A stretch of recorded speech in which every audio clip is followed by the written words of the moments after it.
Equalities confuse. ওকে, ঠিক আছে। তো এখানে ট্রাফিকের ধরন যেটাই হোক না কেন, যে প্রথমে যেটা বললো যে এটা আমাকে কি করতে হবে, মনিটরিং এ রাখতে হবে। হ্যাঁ, আদারওয়াইজ বিপদে পড়ে যাবো। তো এখানে কি বলছে যে অ্যাডভান্স হাইলি স্কিল গ্রুপ, মানে আমাদের যে রিসোর্সের কথা বলা হচ্ছে, সেই রিসোর্স বলতে এখানে হিউম্যান রিসোর্স কেও বলা হচ্ছে। যে হিউম্যান রিসোর্সটা কি হইতে হবে, অবশ্যই স্কিল্ড হইতে হবে আর কি। Nation state or corporations could still be a simple attack. এটা খুব সিম্পল অ্যাটাকও হতে পারে, বাট যদি আহ, যদি স্কিল ম্যান পাওয়ার হয়, সে এগুলোকে কি করতে পারবে, যে টাইম টু টাইম সে এটাকে মনিটর করতে পারবে এবং এটার এগেইনস্টে প্রোডাকশনের ব্যবস্থা করতে পারবে আর কি। Persistent reference the resolve of the attacks. If the attack fails, another one is Davis. The attack stops when the objective is achieved. এটা কখন বন্ধ হবে, যখন অ্যাটাকারের অবজেক্টিভ ফুলফিল হয়ে যাবে। তো আমাদের কাজটা যেটা হবে যে অ্যাটাকারের অবজেক্টিভ যেন সে অ্যাচিভ না করতে পারে। হ্যাঁ, একটা ব্যবস্থা করতে হবে। তো এরপরে হচ্ছে আমাদের question and answer section, basic security question আর কি। How does malware hide from scanners. আমরা যে অ্যান্টিভাইরাস গুলো ব্যবহার করি নর্মাল অ্যাপ্লিকেশনের জন্য, সেগুলোতে কিছু কিছু ম্যালওয়্যার আছে যে হাইড হয়ে থাকে। ওগুলোকে স্ক্যান স্ক্যান করে পাওয়া যায় না আর কি। হ্যাঁ, তো by encrypting data before transmitting, encrypt করে রাখে আর কি। By storing itself in memory, self in memory, তখন আমরা স্ক্যান করেও এগুলোকে খুঁজে পাই না আর কি। What is fishing. ফিশিং হচ্ছে ওই যে ইমেলে যেটা ফ্রড করা আর কি। হ্যাঁ, an email or an SMS that is actually from a bad actor. Security network design, আমরা যে নেটওয়ার্ক গুলো ডিজাইন করব, সিকিউর নেটওয়ার্ক, নেটওয়ার্ক ডিজাইন না এটা অনলি। হ্যাঁ, আমাদের কি করতে হবে, সিকিউর নেটওয়ার্ক ডিজাইন করতে হবে। এটার পারফেক্ট মানে কি ধরনের ডিজাইনটা হচ্ছে সিকিউর নেটওয়ার্ক ডিজাইন, সেটা আমরা একটু লক্ষ্য করি।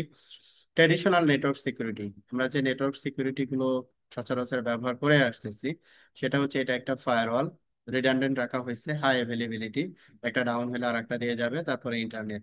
তো ইন্টারনেট এই পাশটাকে বলা হচ্ছে আনট্রাস্ট, আর এই সিকিউরিটির নিচে যে কানেক্টিভিটি গুলো আছে বা ডিভাইস গুলো আছে, সেগুলোকে বলা হচ্ছে ট্রাস্ট জোন। হ্যাঁ, তো এখানে সিকিউর দা পেরিমিটার, এখানে কি কনসিডার করা হয়েছে, পেরিমিটারটাকে সিকিউর করা হয়েছে আর কি। আনট্রাস্ট, ট্রাস্ট, প্যারাডিসম, প্রবলেমস। তো এটার কি প্রবলেম, মানে এটা হচ্ছে ট্র্যাডিশনাল, বাট এটার প্রবলেম আছে। কি কি প্রবলেম আছে, byte, bring your own, byte এরিয়াটা হচ্ছে, বলে গেলাম, bring your own, BYOD,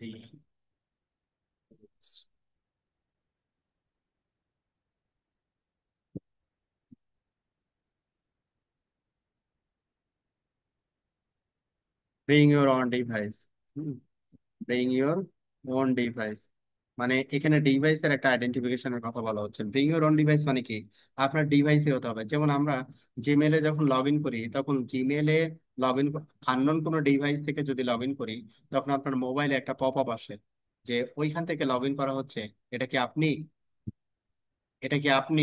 তাহলে এখানে দেখেন আপনি নিজেকে আইডেন্টিফাই করে দিচ্ছেন যে না, আমি যে লগ ইন করতেছি আমি এটা নিজে। আর যদি আপনি নিজে লগ ইন না করেন, তখন আপনি বলে দিচ্ছেন যে না, আমি এটা না।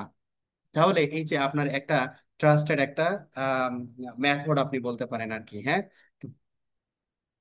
তো জি স্যার। এইরকম আর কি, যে bring your own device, remote workers, তারপরে হচ্ছে কি disgruntled, gruntled employees, accidental manual downloads, response time. তো এখানে ইউজারের রেসপেক্টে কোনো সিকিউরিটির কথা বলা হয়নি আর কি, শুধু হচ্ছে পেরিমিটার সিকিউরিটির কথা বলা হচ্ছে। আবার রিমোট ওয়ার্কার মানে আপনি যখন অফিস থেকে বাসায় যাবেন, বাসায় থেকে আবার কি অফিসের যদি কোনো কাজ করার প্রয়োজন পড়ে আর কি, সেক্ষেত্রেও আপনাকে কি ভিপিএন এ কানেক্ট হতে হবে, কানেক্ট হয়ে তারপরে হচ্ছে কাজগুলো করতে হবে। তো সেই ক্ষেত্রেও সিকিউরিটি কনসিডারেশন থাকতে হবে আর কি। ঠিক আছে, এই হচ্ছে ট্র্যাডিশনাল নেটওয়ার্ক সিকিউরিটির বিষয়টা এখানে আসছে আর কি। তো এখানে সিকিউরিটির যে ধাপগুলো আর কি, হ্যাঁ, সিকিউরিটির যে টোটাল ধাপ, এই ধাপগুলো যদি আমরা মেনটেন করি, তাহলে আমরা বলবো যে আমরা ফুল সিকিউর আর কি। তারপরে এখানে সিকিউরিটির ভালনারেবিলিটি তো আসলে থাকে। এখানে তো প্রতিনিয়তই আসলে নতুন নতুন ভালনারেবিলিটি আসে। তারপরে আহ, আহ, আমাদের যে প্রোটেকশনের যে ডিভাইস গুলো আছে বা সফটওয়্যার গুলো আছে সেগুলো আবার আপডেট হয় আর কি। হ্যাঁ, তো এখানে মোটামুটি একটা স্ট্যান্ডার্ড দেওয়া হয়েছে যে পেরিমিটার সিকিউরিটি, মানে কিছুক্ষণ আগে যেটা দেখলাম যে আমি ইন্টারনেট যেখানে কানেক্ট করব সেখানে আমাদের একটা সিকিউরিটি ডিভাইস থাকবে। তারপরে কি থাকবে, network security, endpoint security. Endpoint সিকিউরিটিটা হচ্ছে কি, যে আমাদের যে ডিভাইস গুলো থাকবে আর কি, আমরা অ্যান্টিভাইরাস। নেটওয়ার্কে যে ডিভাইস গুলো ব্যবহার করব, হ্যাঁ, নেটওয়ার্কে লাইক হচ্ছে ল্যাপটপ, তারপরে হচ্ছে কম্পিউটার। সার্ভার, কম্পিউটার, হ্যাঁ, এগুলো কি হতে হবে, সিকিউর হতে হবে আর কি। হ্যাঁ, এগুলোকে বলতেছি end point security. Application security, আমার ধরেন একটা ডেটা সেন্টার আছে, এই ডেটা সেন্টারে আমার নিজের অর্গানাইজেশনের কিছু অ্যাপ্লিকেশন আছে। তো এই অ্যাপ্লিকেশনের রেসপেক্টেও আমাকে কি করতে হবে, সিকিউরিটি অ্যাপ্লাই করতে হবে। হ্যাঁ, জেনিপারে কিন্তু এগুলো আছে, মানে অনলি ওয়েব সিকিউরিটি, ওয়েবের জন্য, ইমেলের জন্য সিকিউরিটি।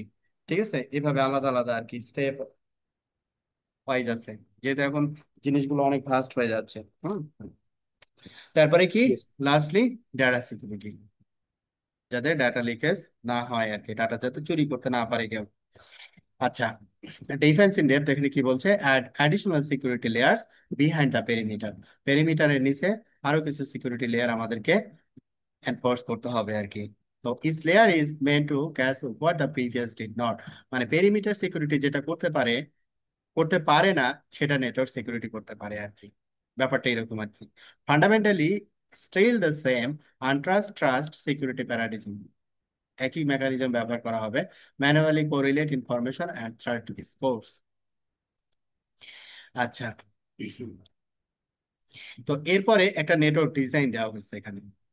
হ্যাঁ, একটা নেটওয়ার্ক ডিজাইন দেওয়া হয়েছে, যে এখানে বলা হচ্ছে পেরিমিটার ইজ নাও এমরফলস। তো এখানে আমাদের নেটওয়ার্ক গুলো কি হয়, ব্রাঞ্চ অফিস গুলো থাকে, ভিপিএন করে আমাদের হেড অফিসে কানেক্ট হয়, রিমোট ইউজার গুলো ভিপিএন করে কানেক্ট হয়। হ্যাঁ, এগুলো হচ্ছে কি এক একটা পেরিমিটার আর কি। তো এটা আবার কি আছে, পাবলিক ক্লাউড, এটা হতে পারে যে হাইব্রিড ক্লাউড, এটা হতে পারে পাবলিক ক্লাউড আর কি। হ্যাঁ, তো এখানে সবগুলোই কিন্তু এই যে পেরিমিটার, পাবলিক ক্লাউড মানেই হচ্ছে কিন্তু পেরিমিটার। যদি প্রাইভেট ক্লাউড হইতো সেটা হচ্ছে মানে আপনার নিজের আর কি। ঠিক আছে, জি আপনার নিজের। জি sir. Security must extend to every point of connection. এখানে পাবলিক ক্লাউড বলতে আপনি বোঝাতে পারেন এডাব্লিউএস। মনে করেন এডাব্লিউএস এ আপনি কিছু হোস্ট করছেন, তো এখন এডাব্লিউএস তো মানে তো আপনি শুধু এডাব্লিউএস এ আছেন ব্যাপারটা এরকম নয়, হাজার হাজার মানুষ হচ্ছে তার অ্যাপ্লিকেশন হোস্ট করছে এডাব্লিউএস। ঠিক আছে, তো ওইখান থেকে যে এটা কাটবে না এটা তো আসলে বলা যাবে না। আচ্ছা, ট্রেন্ডস ইন সার্ভিস ডেলিভারি কি বলা হচ্ছে, এখানে সার্ভিস ডেলিভারির ক্ষেত্রে যেটা বলা হচ্ছে যে অন প্রেমিসেস, মানে সব কিছু হচ্ছে on premises. Public cloud based, আপনার যে নেটওয়ার্কটা চলতেছে সেটা হচ্ছে পাবলিক ক্লাউড বেসড, আবার হতে পারে যে হাইব্রিড ক্লাউড। তো এখানে কি বলা হচ্ছে, on premises infrastructure manage on site, মানে আপনার যে নেটওয়ার্ক যেটা আছে, মানে আইএসপির একটা ইন্টারনেট কানেকশন আসছে আপনার কোর রাউটারে, তারপরে বাইএস রাউটারে, তারপরে আপনি কি করছেন, একটা পেরিমিটার রাউটার বসাইছেন, তারপরে এদিকে সবকিছু সিকিউরিটি এন্ড পয়েন্ট যেগুলো আছে সেগুলো বসাইছেন, এবং আপনার অ্যাপ্লিকেশন গুলো হচ্ছে আপনার ডাটা সেন্টারে। হ্যাঁ, সবগুলো আপনার নেটওয়ার্কের ভিতর অন প্রেমিসেসে। হ্যাঁ, মনোলিথিক আর্কিটেকচার, প্রিডমিনেন্টলি ফিজিক্যাল সাম ভার্চুয়াল প্রেজেন্স, অথবা বলতে পারেন যে প্রাইভেট ক্লাউড এখানে আপনি রেডি করছেন। তো এটাকে আমরা বলবো যে অন প্রেমিসেস সলিউশন। আচ্ছা, তো এরপরে কি বলা হচ্ছে, public cloud based workload migration to public cloud, software as a service, virtual আর container micro services based architecture. তো একটা এক্সাম্পল আমরা যেটা বলতে পারি যেটা পাবলিক ক্লাউড বেসড, হুম, খেয়াল করেন, পাবলিক ক্লাউড বেসড হচ্ছে আমরা যেমন এখানে মনে করেন যে আমাদের যে ডিএনএস সার্ভার আছে, আপনার মনে করেন ডেটা সেন্টারে আপনার নিজের ডিএনএস সার্ভার আছে। তো আপনি চিন্তা করলেন যে আমার নিজের ডিএনএস সার্ভার আছে, সেটা হচ্ছে দুই ভাবে আমি করতে পারি, যে একটা ডিএনএস সার্ভার হচ্ছে অথরিটিভ ডিএনএস সার্ভার, আর একটা হচ্ছে ক্যাশ অনলি ডিএনএস সার্ভার। এখন অথরিটিভ ডিএনএস সার্ভার এটা ডোমেন নেম রিজলভিং এর জন্য আমরা ব্যবহার করতেছি আর কি। হ্যাঁ, এটা আমি অন প্রেমিসেসে রাখতে পারি। ঠিক আছে, আর আদার্স, এটা শুধু আমার ডোমেনের যে আহ, ইগুলো আর কি, ডোমেন নেম গুলো বা সাবডোমেনের যে বিষয়গুলো আছে এগুলো এখান থেকে রিজলভ করবে আর কি। ঠিক আছে। বাট এখানে কাস্টমারকে আমি যখন ই করতেছি, নর্মাল ইন্টারনেট কানেক্টিভিটি দিচ্ছি, তখন আমি কি করতে পারি, তাকে গ্লোবাল ডিএনএস দিয়ে কানেক্ট করতেছি, সে কি পাবলিক ক্লাউডের ডিএনএস ব্যবহার করতেছে। আবার এরকম চিন্তা করতে পারি যে আমার যে ইমেল সার্ভিসটা আছে, এই ইমেল সার্ভিসটা হচ্ছে আমি আমার লোকালি ব্যবহার করতেছি, আমার মনে করেন জিমব্রা অথবা কোনো একটা মেল সলিউশন আমি এখানে সেট আপ করছি আর কি। হ্যাঁ, মাইক্রোসফটের এক্সচেঞ্জ হতে পারে। হ্যাঁ। তো এখন এটা হচ্ছে অন প্রেমিসেস। এখন অন প্রেমিসেস এর অসুবিধা হচ্ছে যেটা, সেটা হচ্ছে যে ওই যে আপনি যে রিমোট ইউজার, আপনি বাসায় গেছেন, বাসায় গিয়ে হচ্ছে আমার নিজের ইমেলে লগ ইন করবো, তখন এটা আবার অনেক মেকানিজম করে লগ ইন করতে হচ্ছে আর কি। হ্যাঁ, তখন আপনি কি করতেছেন যে এটার অ্যাভেলেবিলিটি আরো বাড়ানোর জন্য আর কি, যে যে কোনো জায়গা থেকে আমি পাবো, ভিপিএন করতে হবে না। হ্যাঁ। তো ওই কনসিডারেশনে আমরা কি করতেছি, আবার দেখা যাচ্ছে যে এখানে ম্যান পাওয়ার অনেক বেশি লাগতেছে, যে একটা ইমেল সার্ভার মেনটেন করার জন্য দেখা যাচ্ছে একটা টিম ডেডিকেটেড। হ্যাঁ, ডেডিকেটেড আছে। তো আপনি ইয়া বললেন যে ঠিক আছে, তাহলে দরকার নাই, আমি ইয়া করি যে গুগলের কাছ থেকে যে তার একটা ইমেল সলিউশন আছে জি সুইট। হ্যাঁ, জি সুইট আপনি পারচেস করে ফেলেন। জি সুইট পারচেস করে এখানে কিছুই না, আপনি শুধু ডোমেনটাকে চিনাই দিলেন, এবং ওই ডোমেনে বা আপনার যে এমএক্স আপনার এমএক্স এন্ট্রি গুলো দিয়ে দিলেন। হ্যাঁ, আপনার এই যে রেকর্ডস গুলো সি আছে। প্যানেলে, হ্যাঁ সি প্যানেলে আপনি হচ্ছে এমএক্স এন্ট্রি গুলো দিয়ে দিলেন ওরা যেভাবে বলে আর কি। হ্যাঁ, তাহলে কি হইলো, আপনার এই যে ইমেল যে যাচ্ছে বা আসছে, বা ইমেল সার্ভারের স্টোরেজ খালি হচ্ছে, মানে অনেক বেশি হয়ে গেছে, পার ইউজারের যে কতগুলো সে কতটুকু স্টোরেজ তাকে দিতে হবে, স্টোরেজ শেষ হয়ে গেছে, স্টোরেজ অ্যাড করলে তারপরে ইউজারকে স্টোরেজ বাড়ানো যাবে।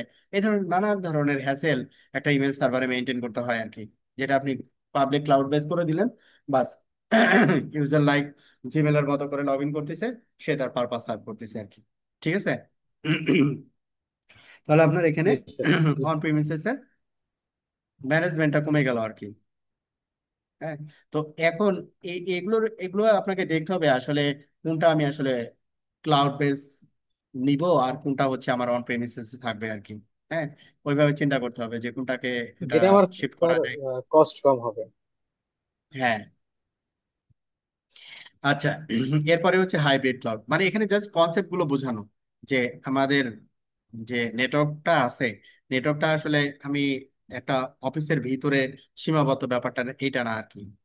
মানে এখন এটা অনেক ফাস্ট। হ্যাঁ, যে দেখা যাচ্ছে আমি বাংলাদেশে আমার অ্যাপ্লিকেশন রান করতেছে হচ্ছে আহ, সিঙ্গাপুর অথবা ইউএস এর কোনো একটা ডাটা সেন্টারে রান করতেছে। ঠিক আছে। আচ্ছা, তারপরে হচ্ছে কি হাইব্রিড ক্লাউড। হাইব্রিড ক্লাউড হচ্ছে কি, যে এটা মানে কম্বাইন আর কি, প্রাইভেট এবং পাবলিক মিক্স যেটাকে বলে, সেটাকে আমরা বলি হচ্ছে হাইব্রিড ক্লাউড আর কি। তো হাইব্রিড ক্লাউডের ক্ষেত্রে যেটা আছে সেটা হচ্ছে যে আপনার মিক্স হতে পারে, যে আপনি প্রাইভেট একটা ক্লাউড মেনটেন করেন, তো এটার সাথে হচ্ছে আপনি মনে করেন হচ্ছে হতে পারে এরকম যে আপনার আম, অনেকগুলো লোকেশন থাকতে পারে, যেমন আপনি বিজনেস করেন বাংলাদেশে, ইউএসএ, সিঙ্গাপুরে। হ্যাঁ, সব জায়গায় হচ্ছে আপনার ইনফ্রাস্ট্রাকচার আছে। তো সেই ক্ষেত্রে হচ্ছে কি, আপনার প্রাইভেট টু প্রাইভেট যে ক্লাউডের যে কমিউনিকেশনটা, এটা ওভার দ্য ইন্টারনেট আপনি করতে পারেন। ঠিক আছে। Over the internet private to private আপনি কমিউনিকেট করতেছেন, different data centre, different data centre. আবার আপনি বলতে পারেন different cloud, one cloud to another cloud. এগুলোকে আমরা বলি হচ্ছে হাইব্রিড ক্লাউড আর কি। Flexibility of on premises, private or public cloud, এটাকে আমরা বলি হচ্ছে hybrid cloud infrastructure combine. Shift to cloud driven security, shift to cloud driven security. এখন ক্লাউডে কি বলা হচ্ছে, দেখেন প্রক্সি, ভিপিএন, ফায়ারওয়াল, রাউটার, একটা অ্যাপ্লিকেশনের রেসপেক্ট কি বলছে today, box centric, centralise services, few central data centres, fat compute, heavy end parts. তো এখানে বলা হচ্ছে ক্লাউড এন্ড ডেভঅপস সেন্ট্রিক। এখানে বক্স সেন্ট্রিক যেটা, মানে হার্ডওয়্যার বেস বলছি আর কি। হ্যাঁ, আমরা যে আজকে যে সলিউশনটা ব্যবহার করতেছি, আমি আমার নেটওয়ার্ককে সিকিউর করতে চাই। আমি একটা কি করলাম, জুনিপারের একটা SRX ডিভাইস পারচেস করে নিয়ে আসলাম আমার বেসড অন আমার রিকোয়ারমেন্ট। এটা হচ্ছে একটা বক্স, বক্স সেন্ট্রিক। এখন এই বক্স সেন্ট্রিক থেকে কোথায় চলে যাচ্ছে এখন, ক্লাউড অথবা ডেভঅপস সেন্ট্রিক চলে যাচ্ছে। কিভাবে, যে আমি প্রাইভেট ক্লাউডে চিন্তা করতে পারি অথবা পাবলিক ক্লাউড চিন্তা করতে পারি, যেটাই চিন্তা করি না কেন, যে এইখানে আমাদের যে অ্যাপ্লিকেশন গুলো আমরা পাবলিকে দিচ্ছি, সেগুলো ওই ক্লাউডের যে অ্যাপ্লিকেশন, ওই অ্যাপ্লিকেশনের যখন হচ্ছে আমি কমিউনিকেট করতেছি অ্যাপ্লিকেশনের সাথে, সে একটা সিকিউরিটি ফেস করে তারপরে অ্যাপ্লিকেশনটাকে রেজ করতেছি। এবং এখানে ব্যাক এন্ডে দেখা যাচ্ছে ডেভঅপস, অটোমেশন, এগুলো সবকিছুই জড়িত আর কি। সেন্ট্রালাইজ সার্ভিসেস, আমরা কি করতেছি, সেন্ট্রালাইজ সার্ভিসেস এটাকে, মানে আমাদের যে ব্যাংকিং আমাদের এগুলো চলে বাংলাদেশে, যে তার একটা হেড অফিস থাকে, ব্রাঞ্চ অফিস গুলো সবগুলো হেড অফিসের সাথে কানেক্ট হয়, মানে এগুলো হচ্ছে সেন্ট্রালাইজ কনসেপ্ট আর কি। হ্যাঁ, তো এই সেন্ট্রালাইজ কনসেপ্ট থেকে এখন আমরা চলে যাচ্ছি কি ডিস্ট্রিবিউটেড কনসেপ্টে। যেমন একটা ব্যাংকের ডাটা সেন্টার শুধু ঢাকাতেই থাকবে না, একটা ব্যাংকের ডাটা সেন্টার দেখা যাচ্ছে মাল্টিপল লোকেশনে থাকবে, মাল্টিপল লোকেশনে থাকবে, তার একটা ডাটা সেন্টার থাকবে, তার একটা হচ্ছে ডিআর থাকবে। বাট ডাটা সেন্টার মাল্টিপল থাকতে পারে, ডিআরও মাল্টিপল থাকতে পারে, ঠিক আছে। এবং ডিস্ট্রিবিউটেড সার্ভিস, যে যে কোনো একটা লোকেশন যদি কলাপসও হয়ে যায়, হ্যাঁ, ভূমিকম্পে কলাপস হয়ে গেছে, বা পাওয়ারের আউটেজের জন্য কলাপস হয়ে গেছে, বা ডিভাইস বার্ন হয়ে গেছে, আগুন লেগে গেছে, যেটাই হোক না কেন, আর একটা লোকেশন থেকে কাস্টমার সার্ভিস ঠিকই পাবে আর কি। ডিস্ট্রিবিউটেড সার্ভিসেস, এখন এটা চিন্তা করা হচ্ছে ডিস্ট্রিবিউটেড সার্ভিস, নট সেন্ট্রালাইজড। আগে সেন্ট্রালাইজডটাকে খুব পারফেক্ট একটা সলিউশন মনে করা হতো আর কি। Few central data centre, many distributed data centre areas, মানে অনেক ডিস্ট্রিবিউটেড ডাটা সেন্টার এখন কনসিডার করা হচ্ছে, যে সার্ভিস রিলেটেড কোম্পানিগুলোর ক্ষেত্রে আর কি। যে fat compute heavy and points, thin collection and enforcement and points. Fat compute heavy and points, মানে হ্যাভি এন্ড পয়েন্ট গুলো হ্যাভি, আর এখন যে এন্ড পয়েন্ট গুলো ব্যবহার করা হচ্ছে সেগুলো হচ্ছে থিন কালেকশন অ্যান্ড এনফোর্সমেন্ট। তো এখন অনেকটা ইয়া হয়ে গেছে যে আমার অ্যাপ্লিকেশন গুলো যে অ্যাক্সেস করতেছি, তো অ্যাপ্লিকেশন গুলো আমার চলতেছে হচ্ছে সার্ভারে, আর আমি অ্যাক্সেস করতেছি কোনো একটা ছোট একটা সফটওয়্যার দিয়ে, যেমন একটা ব্রাউজার দিয়ে এইচটিটিপি প্রোটোকলের মাধ্যমে আমার অ্যাপ্লিকেশন গুলোকে অ্যাক্সেস করতেছি, তাই না? জি স্যার। ওকে, তারপরে হচ্ছে SaaS, Secure Access Services. It's not a single application or hardware stack.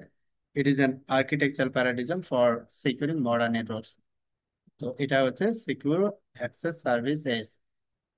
SaaS provides secure assessment to user based on the current risks they present, enforcing appropriate security policy wherever the user contents connects. তো এইখানে হচ্ছে আমার user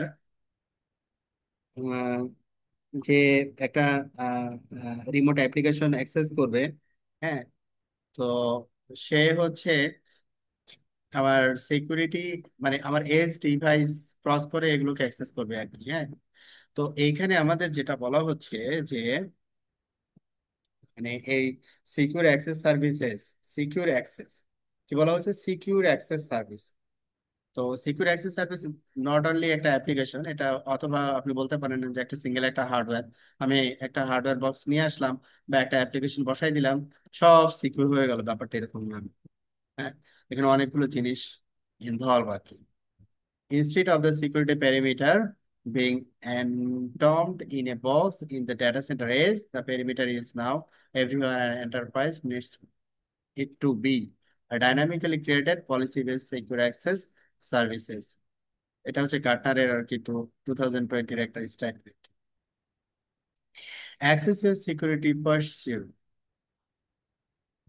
MITRE, ATT and CICA framework। এটা হচ্ছে আলাদা একটা separate একটা framework.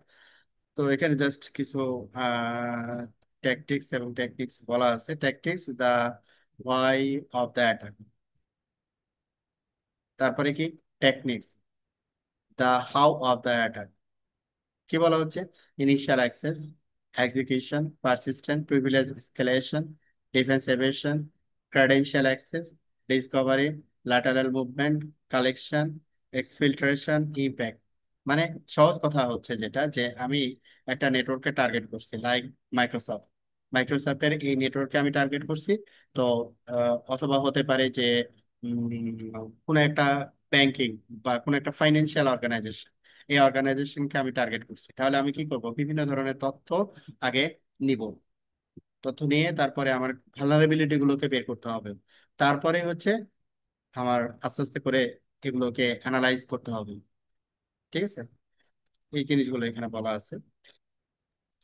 মানে স্টেপ বাই স্টেপ ভাইয়া কিভাবে এটা করতে হ্যাঁ হবে? হ্যাঁ, লার্নিং আর কি। আচ্ছা, what happens when an attack breaches on one security layer in the defense in depth model?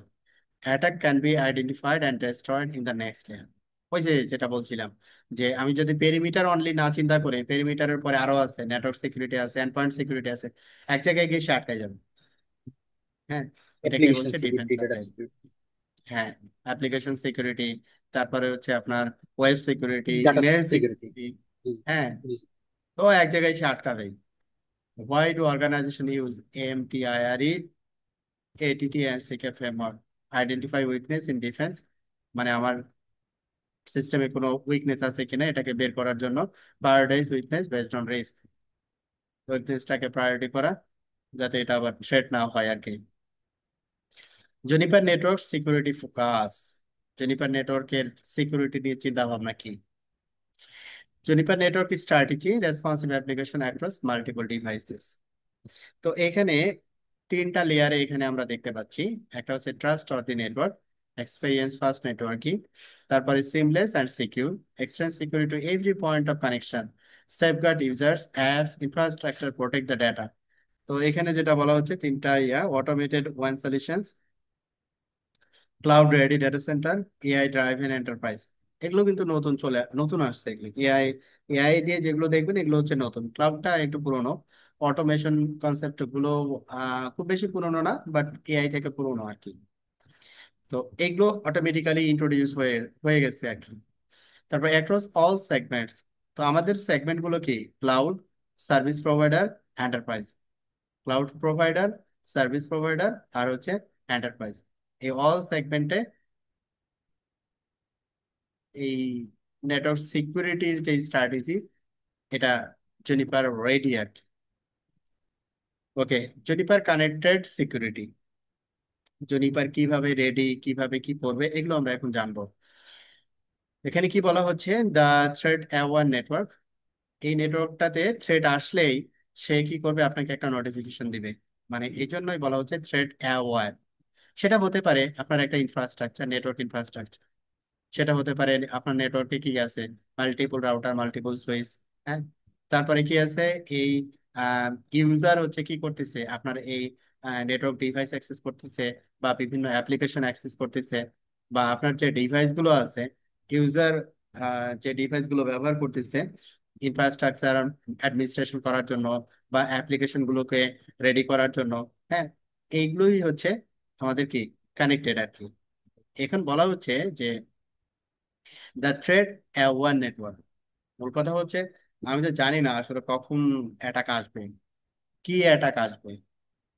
তো আমাকে কি করতে হবে, আমাকে আগে দেখতে হবে। তার মানে আমি যদি বলি যে আমার একটা ঘর আছে, ঘরে হচ্ছে আমার কি আছে, ডোর আছে আর কি। হ্যাঁ, তো ডোরটা আমি যদি না থাকি তাহলে কি হবে, অফ থাকবে।